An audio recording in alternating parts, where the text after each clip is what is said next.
విరాట్ను arrest చేయడానికి విరాట్ ఇంటికి పోలీసులు వస్తారు. యువర్ అండర్ అరెస్ట్ అని చెప్పి అంటారు. అది విని విరాట్ అయితే ఏమైంది ఎందుకు అని చెప్పి అడుగుతారు. దాంతో శృతి ఇలా అంటూ ఉంటుంది, నీ మంచితనమే బావా, నీ మంచితనానికి మించి ఆ మధుని తీసుకువచ్చి ఇంట్లో పెట్టుకున్నావు కదా, అందుకే దాన్ని నువ్వు బలవంతంగా తీసుకువచ్చావని దాని మొగుడు కంప్లైంట్ చేశాడని చెప్పి అంటూ ఉంటాడు. అది వినగానే చంద్రకళ బయటకు వచ్చి ఇలా అంటూ ఉంటుంది, ఏంటి పోలీస్ ఆఫీసర్స్ మీరు అందుకే వచ్చారా? అలా అయితే ఇప్పుడే మీరు వెంటనే వెనక్కి వెళ్ళిపోండి. ఎందుకంటే నేను నా ఇష్టపూర్వకంగానే నేను ఇక్కడికి వచ్చాను.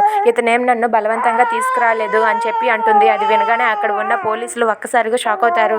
ఇక ఆ పోలీస్ ఆఫీసర్ ఇలా అంటూ ఉంటాడు, లేదమ్మా, ఒక్కసారి కేసు ఫైల్ అయ్యాక అది మళ్ళీ అతను రివర్స్ తీసుకుంటేనే అంతవరకు మేము మా పనులు మేము చేస్తామని చెప్పి అంటూ ఉంటాడు. అది విని అక్కడ ఉన్న విరాట్ అలాగే చంద్రకళ వాళ్ళ అత్తయ్య వీళ్ళందరూ కూడా ఒక్కసారిగా షాక్ అయిపోతారు. ఇక పోలీసులు అయితే వెంటనే తీసుకురండి కానిస్టేబుల్స్ అని చెప్పి విరాట్ని అయితే తీసుకొని వెళ్తూ ఉంటారు. అది చూసి అక్కడ ఉన్న చంద్రకళ అలాగే జగతి వీళ్ళందరూ కూడా ఆపడానికి ప్రయత్నిస్తూ ఉంటారు. ఇక పోలీసులు ఆపకుండా విరాట్ని అక్కడి నుండి తీసుకొని వెళ్తూ ఉంటారు. ఇక అక్కడ చంద్రకళ అయితే పోలీస్ ఆఫీసర్ని, ప్లీజ్ సార్, ప్లీజ్ నేను కావాలనే ఇక్కడికి వచ్చానని చెప్తున్నాను కదా, అతను ఏం చేయలేదు, అతను తప్పు ఏమీ లేదు, దయచేసి అతన్ని వదిలిపెట్టండి సార్ అంటుంది. అయినా సరే ఆ పోలీసులు వీళ్ళ మాటలు పట్టించుకోకుండా అక్కడి నుండి విరాట్ని తీసుకొని వెళ్తారు. అది చూసి ఇంట్లో వాళ్ళందరూ కూడా చాలా బాధపడుతూ ఉంటారు. ఇక చంద్రకళ అయితే ఇలా జరిగింది ఏంటి అని చెప్పి చాలా బాధపడుతూ ఏడుస్తూ ఉంటుంది.